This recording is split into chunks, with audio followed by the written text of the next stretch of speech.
సర్వోన్నతుడును సర్వశక్తిమంతుడును జీవాధిపతి అయిన యేసుక్రీస్తు పరిశుద్ధ నామమున ఈ ఉదయకాల శుభములు మీకు తెలియజేస్తున్నాను. ఇది నా దేవుని యొక్క వాక్య ధ్యానము. ఐశ్వర్యము పొంద ప్రయాసపడకము, నీకు అట్టి అభిప్రాయము కలిగినను దానిని విడిచిపెట్టుము. సామెతల గ్రంథము 23వ అధ్యాయము 4వ వచనం. అవును ప్రియులరా, ఒకవేళ నీ ధనాన్ని సంపాదించాలనేటువంటి కోరిక నీకు కలిగి ఉన్నట్లయితే దాన్ని విడిచిపెట్టు అని ప్రభు సెలవిస్తున్నారు.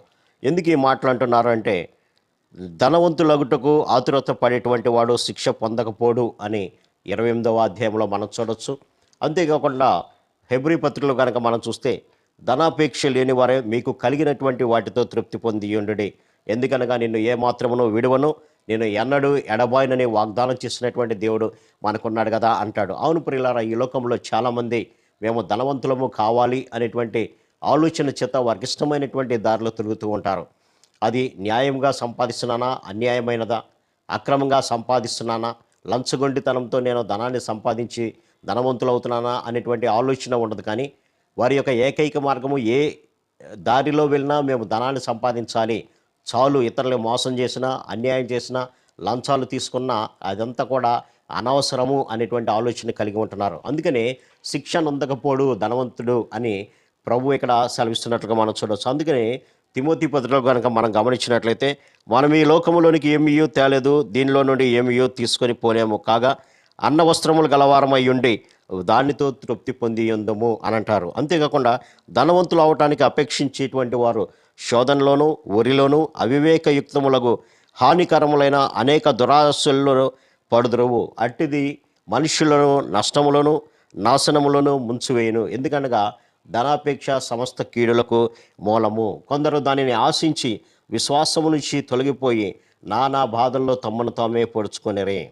కాబట్టి ధనాపేక్ష అనేది సమస్తమైనటువంటి కీడులు, ఒక కీడని కాదు, సమస్తమైనటువంటి కీడులకు మూల కారణమవుతుంది. కాబట్టి నేను ధనవంతుణ్ణి అవ్వాలి అనేటువంటి ఆలోచన నీలోంచి తీసివేసుకో, ఎందుకంటే అది నీకు శిక్ష కలిగిస్తుంది అని ప్రభు సెలవిస్తున్నారు. అవును ప్రియులరా, ఈనాడు చాలామంది అన్యాయముగా, అక్రమంగా పేదవారి యొక్క ధనాన్ని, పేదవారి యొక్క స్థలాలను ఆక్రమించుకొని లంచాలు తీసుకుంటూ తమకిష్టమైనటువంటి దారిలో వారందరూ కూడా అటువంటి లంచాలతో వారు ధనవంతులు అవుతున్నారు. అటువంటి వారికి శిక్ష తప్పదు అని ప్రభు ఇక్కడ హెచ్చరిక చేస్తున్నాడు. అటువంటివి మిమ్ములను శోధనలోను, ఉరిలోను, అవివేకయుక్తములైనటువంటి హానికరములైనటువంటి అనేక దురాలోచనల్లో పడుదురు. అటువి మనుషులను నష్టములోను నాశనములోను ముంచివేయును.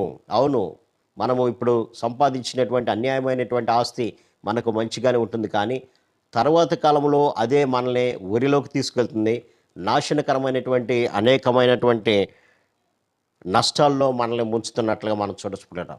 ఆనాడు యోధా ఇస్కరియోత ధనానికి ఆశపడి ప్రభువుని 30 వెండి నాణేలకు అమ్మివేసినట్లుగా మనం చూడొచ్చు. తర్వాత తన తప్పును తెలుసుకున్నాడు, కానీ అప్పటికే సమయం ముంచిపోయింది. కాబట్టి అతడు వెళ్ళి ఆ యొక్క వెండి నాణేలను పారవేసి ఉరి వేసుకొని చనిపోయినట్లుగా మనం చూడొచ్చు. ప్రభు చేత పిలువబడినటువంటి వ్యక్తి ప్రభు కొరకు సాక్షిగా నిలబడి ప్రభు యొక్క బోధలను ప్రపంచానికి తెలియపరచడం ద్వారా అతడు ఒక ఉన్నతమైనటువంటి స్థానంలో, అనగా ప్రభువుతో సహా వసించేటువంటి భాగ్యాన్ని పోగొట్టుకొని నిత్యమైనటువంటి నరకములోనికి వెళ్ళినట్లుగా మనం చూడొచ్చుకున్నాడు. అందుకని ప్రభు ఇక్కడ అంటాడు, స్పష్టమైనటువంటి కీడులకు అది మూలమవుతుంది. కాబట్టి నువ్వు అటువంటి దాన్ని నీవు ఆశించవద్దు. ఒకవేళ నీ మనసులో ధనాన్ని సంపాదించాలనేటువంటి కోరిక ఉన్నా దాన్ని విరమించుకొని ప్రభు సెలవిస్తున్నాడు. కాబట్టి ప్రభువుతో ఉండేటువంటి భాగ్యాన్ని కోల్పోయి నీచమైనటువంటి నరకములోనికి యోధా ఇస్కరియోతు వెళ్ళినట్లుగా మనం చూడచుకున్నాడు. కాబట్టి మన జీవితం ఎలా ఉందో ఒకసారి పరిశీలన చేసుకుందాం. ధనాన్ని నేను సంపాదించాలని అవివేకయుక్తములైనటువంటి మార్గాలు, అన్యాయమైనటువంటి మార్గాలు, మోసకరమైనటువంటి మార్గాలను ఎంచుకుంటున్నావా? ఒకవేళ నీవు అలా ఎంచుకొని కనుక ధనాన్ని సంపాదించుకుంటున్నట్లయితే నీవు నిత్యమైనటువంటి రాజ్యంలోనికి రావు, కానీ అడుగు కాలు జారు చోటనే నీవు పాతాళంలో పడవేయడానికి నీవు సిద్ధంగా ఉన్నావు అనేటువంటి సత్యాన్ని ప్రభు బయలుపరుస్తున్నాడు. కాబట్టి మనలో ఉన్నటువంటి ఈ ధనాపేక్ష అనేటువంటి దానిని తీసివేసుకొని అన్నపానములు గల వారమై సంతృప్తి నొందుదాము.